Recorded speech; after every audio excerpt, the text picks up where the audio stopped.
Hit story में आपका स्वागत है। मेरा नाम अमन है। मैं एक डिलीवरी बॉय था। सुबह से शाम तक मेरा बस यही काम था। मोटरसाइकिल पर मैं इतनी तेजी से निकालता था कि मैं कोई पायलट अपने जहाज को मंजिल तक पहुंचाने की जल्द में हूँ। जहां दूसरे डिलीवरी बॉय दिन भर में 5 ऑर्डर पूरे कर पाते थे, वहीं मैं 10 से 12 ऑर्डर आराम से पूरे कर देता था। हमारी जिंदगी की सबसे बड़ी परेशानी बेरोजगारी और गरीबी होती है, लेकिन भगवान ने मुझे शक्ल सूरत अच्छी दी थी। कई लोग मजाक में कहते थे कि अगर मैं डिलीवरी बॉय की यूनिफॉर्म ना पहनूं तो कोई भी मुझे इस काम का नहीं समझेगा। उस दिन भी मैं उसी घर के सामने खड़ा था जहाँ पिछले 2 महीनों से हर दूसरे दिन मेरा आना जाना लगा हुआ था। वहां रहने वाली लड़की का नाम नेहा था। जैसे ही मेरी बाइक गेट के सामने रुकती, वह पहले से दरवाजा खोलकर खड़ी मिलती। उसके चेहरे पर हमेशा एक प्यारी सी मुस्कान रहती।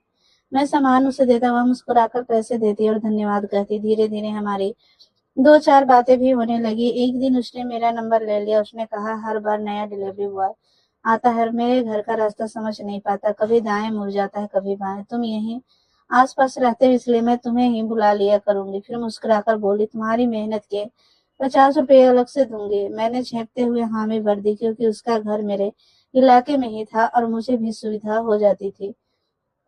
समय बीतने लगा। कभी पिज्जा, कभी बर्गर, कभी किराने का सामान मैं ही पहुंचाने लगा। अब वो मुझसे खुलकर बातें भी कर लेती थी। उसकी बातों में अपनापन था और मेरे मन में भी उसके लिए एक अलग सी जगह बनने लगी थी। हालांकि मैं हमेशा खुद को समझाता कि वह अच्छे घर की लड़की है, मैं एक साधारण डिलीवरी बॉय। हमारे बीच कोई तुलना नहीं हो सकती। लेकिन दिल धड़कने का कहाँ मानता। एक रात करीब 1 बजे घर पहुंचा था। बहुत ठंड थी। खाना खाकर बरामदे में चारपाई पर रजाई ओढ़कर बैठा ही था। छोटी बहन से चाय बनवाई और गर्म चाय की चुस्कियां ले रहा था कि तभी नेहा का फोन आया। मैंने घड़ी देखी तो रात का 1 बज रहा था। फोन उठाया तो उधर से उसकी चमकती आवाज आई। बोली, अमन, बहुत मन कर रहा है पिज्जा खाने का, प्लीज मेरे लिए एक पिज्जा ले आओ। मैंने हंसकर कहा, इस वक्त मैं रजाई में हूँ और गर्म चाय पी रहा हूँ। तुम्हें सच में लगता है कि इतनी ठंड में बाहर निकल जाऊंगा? वह बोली, मुझे बहुत भूख लगी है। घर में दाल बनी थी जो मुझे बिल्कुल पसंद नहीं है। सुबह के बाद से कुछ ढंग का खाया नहीं।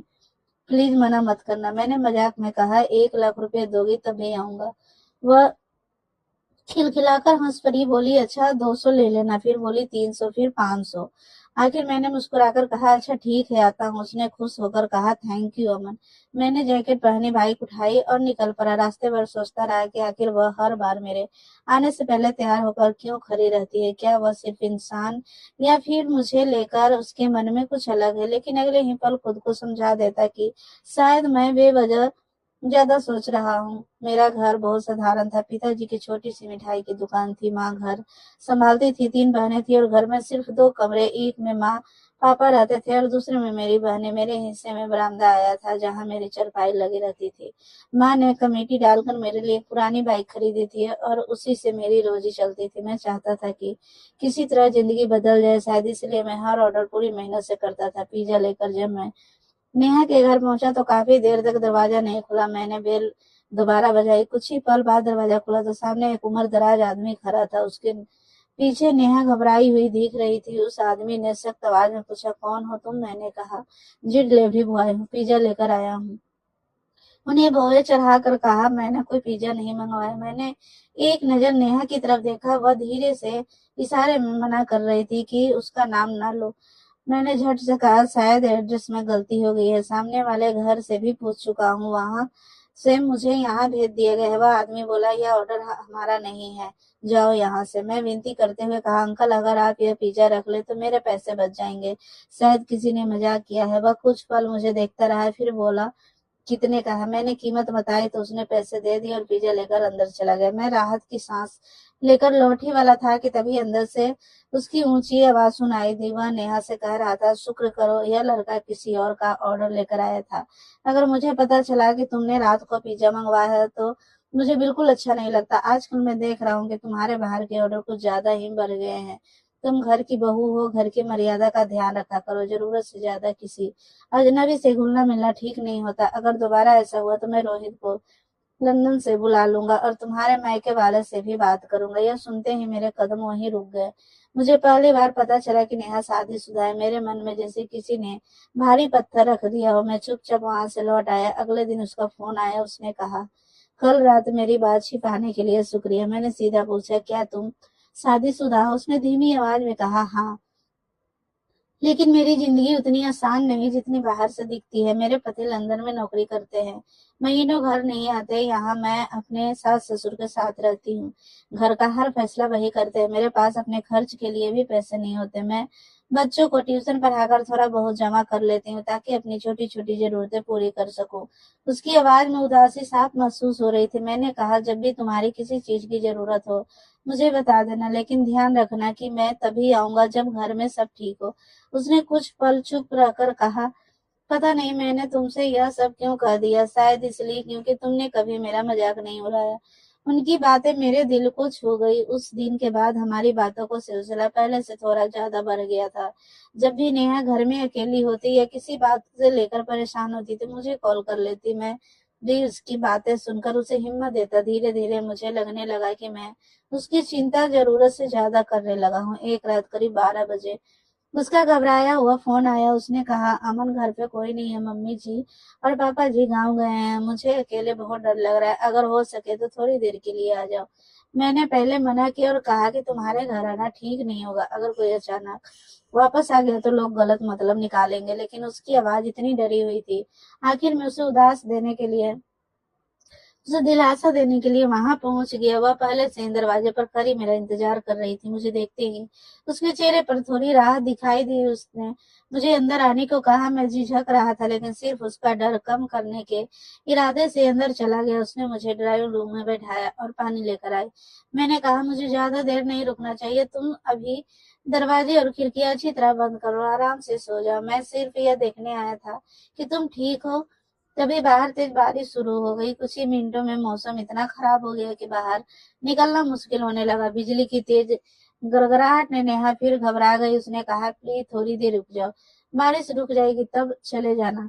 मैंने लगातार यही सोच रहा था कि मुझे यहाँ रुकना नहीं चाहिए, लेकिन बाहर का मौसम भी साथ नहीं दे रहा था। एक तेज बारिश चमकी तो वह डर कर मेरे बिल्कुल पास आ गए। मैंने तुरंत खुद को संभाला और उससे कहा कि घबराओ मत, सब ठीक है। मैंने उसे सोफे पर बैठाया और पानी दिया।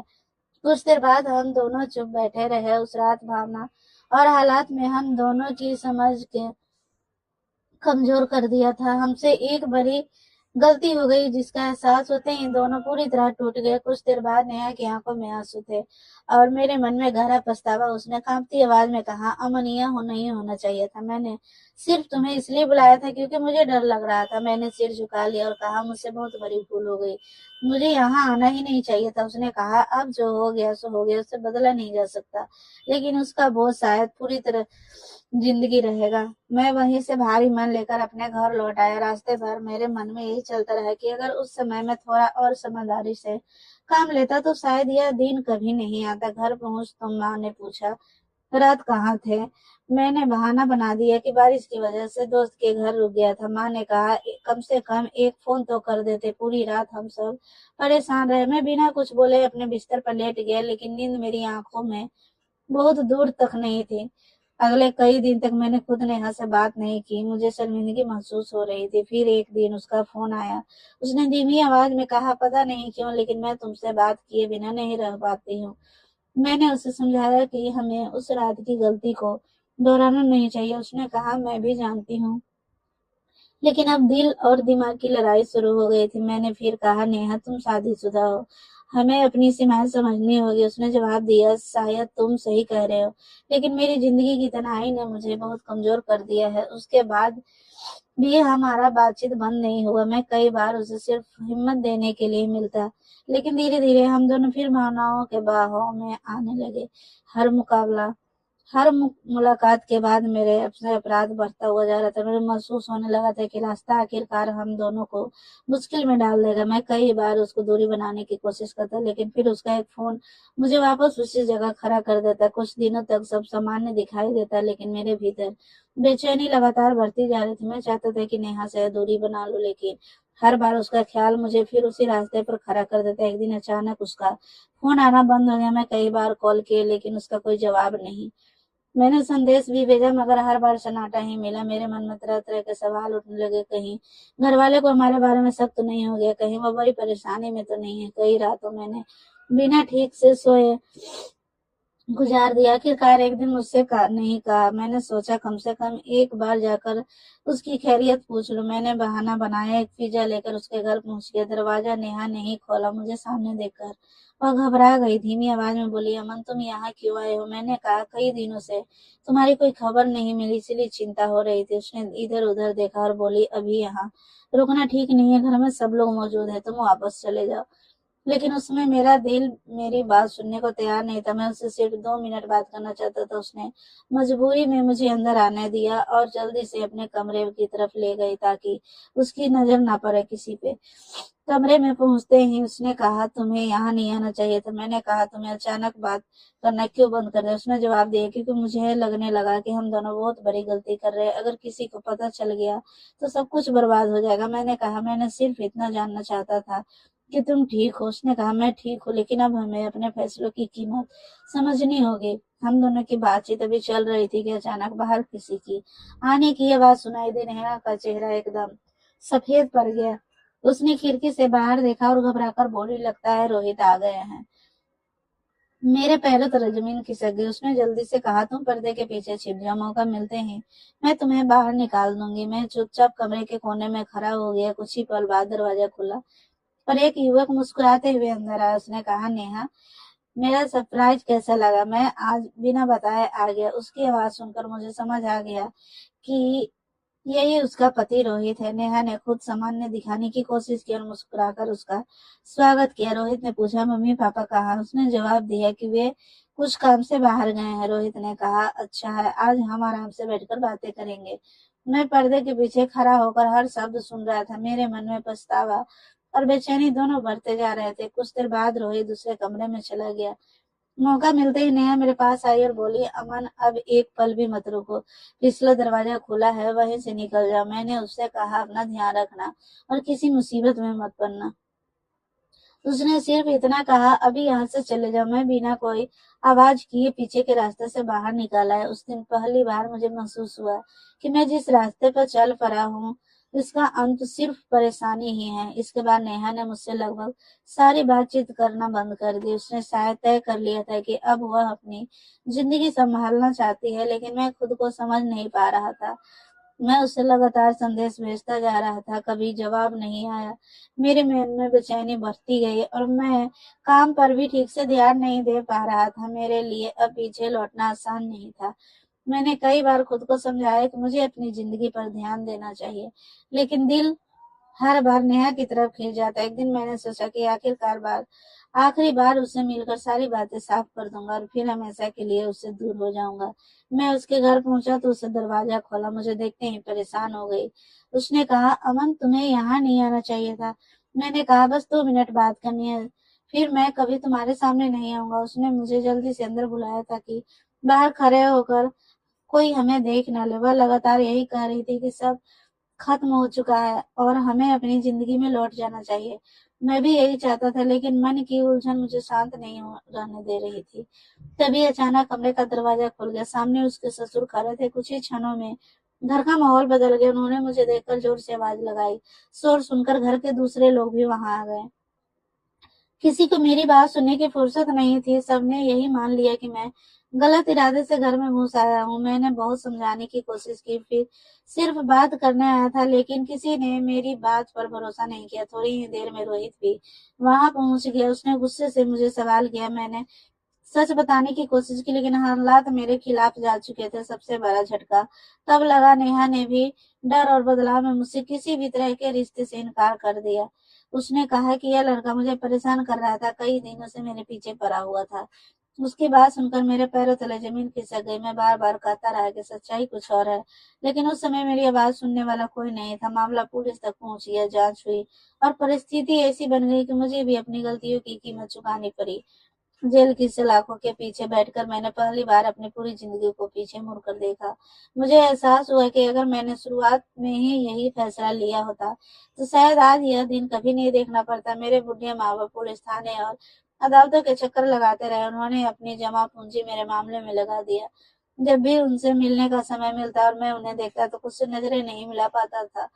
मुझे सबसे ज्यादा दुख इस बात का था कि मेरी यह गलती पसंद और गलत फैसलों की सजा पूरे परिवार को भुगतनी पड़ी। मैंने वहीं बैठकर यह भी समझा कि किसी एक इंसान की चालाकी या झूठ के आधार पर पूरी स्त्री या पुरुष समाज के बारे में फैसला करना सही नहीं होता।